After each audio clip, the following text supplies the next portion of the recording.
All right, let's move on to the AFC South and the Houston Texans. Reasons for concern for the Texans.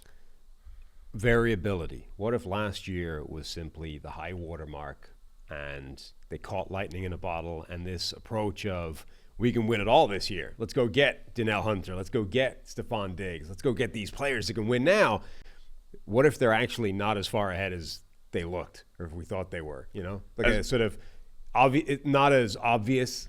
Like the Giants were clearly fake, fool's gold. The Giants were clearly fool's gold when they went on that ridiculous run, beat the Vikings in the playoffs, and then decided, actually, we're a good team. We can give Daniel Jones a big contract. We can keep Saquon Barkley around. We can get even better next year.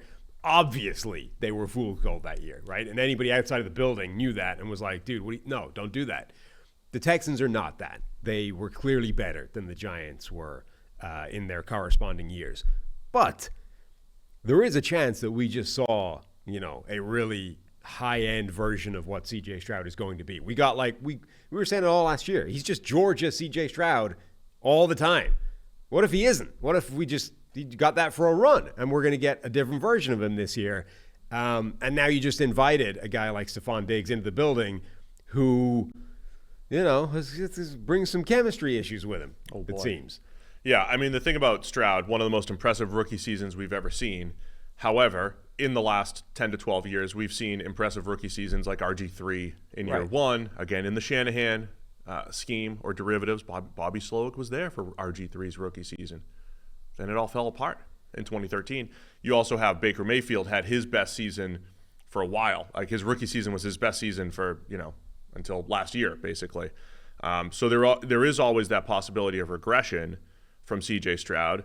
And that's the other thing, too. It's right, like, defenses adjust, right? It's not just about you played well, therefore you will forever. Now there's tape on you. Yeah, there's the tape, and there's the counter argument that the defense gets to bring to the table here this year, and you got to have answers to that. And now I would say stylistically, the way Stroud plays, I feel good about, he's going through his reads, goes 1 to 2 to 3, throws the ball accurately. I mean, he's got the ingredients to be able to adjust to what defenses throw at him. Just saying, we're on the reasons for concern show here, and we have to raise those. And then I would say specifically cornerback 2, opposite Derek Stingley. Right. They're going with Jeffrey Okudah, C.J. Henderson, draft Kamari Lassiter. It's a big question mark, I would say, heading into camp.